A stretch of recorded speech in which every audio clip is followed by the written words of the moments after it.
बिस्मिल्लाहिर्रहमानिर्रहीम। अस्सलामु अलैकुम डियर व्यूअर्स, आपके favourite informative channel Furqan TV से आपकी खिदमत में हाजिर हैं। हमारा आज का टॉपिक है कर्ज के एतबार से इंसानों की अक़साम। कुर्बान जाइए दीन इस्लाम पर, जिसने हर छोटी से छोटी चीज़ और हर बड़ी से बड़ी चीज़ के ऊपर पूरी तफसीलात फराहम की हैं। हत्ता के कर्ज के मसले पर भी अल्लाह के नबी ने बहुत सारी नसीहतें फरमाई हैं।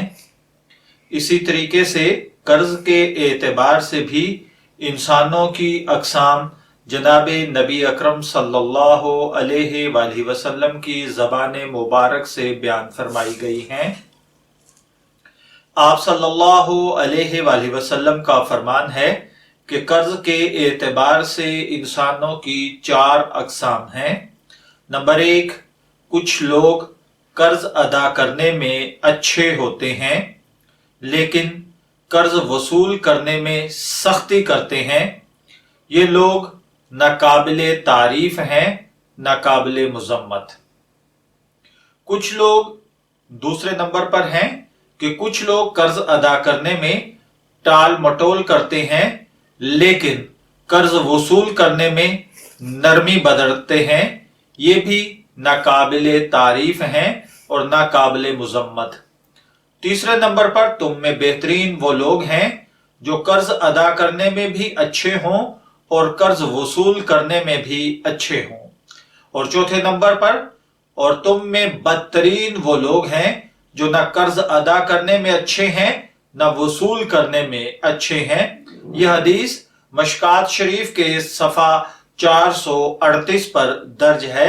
यानी कर्ज के हिसाब से चार किस्म के लोग बयान किए गए हैं। ऐसे लोग जो कर्ज अदा करने में अच्छे होते हैं लेकिन कर्ज वसूल करने में अच्छे नहीं होते। दूसरे वो लोग जो कर्ज अदा करने में टाल मटोल करते हैं लेकिन कर्ज वसूल करने में नरमी बरतते हैं। और तीसरे वो हैं जिनको अल्लाह के नबी ने सबसे अच्छा फरमाया है, ये वो लोग हैं जो कर्ज अदा भी अच्छे तरीके से करते हैं और वसूल करते वक्त भी अच्छे होते हैं, यानी नरमी से वसूल करते हैं। और बदतरीन और बुरे लोग वो हैं जो ना अच्छे तरीके से कर्ज अदा करते हैं, ना ही अगर कोई उनसे कर्ज ले लेता है तो उससे वसूल करने में अच्छे होते हैं, बल्कि जुबान से गिर जाते हैं। मैं दुआ गो हूं कि अल्लाह ताला हमें कर्ज के मामले में अच्छा वसूल करने वाला और अच्छा अदा करने वाला बनाए। इजाजत चाहेंगे, फिर मिलेंगे किसी नए टॉपिक के साथ। तब तक के लिए अल्लाह हाफिज।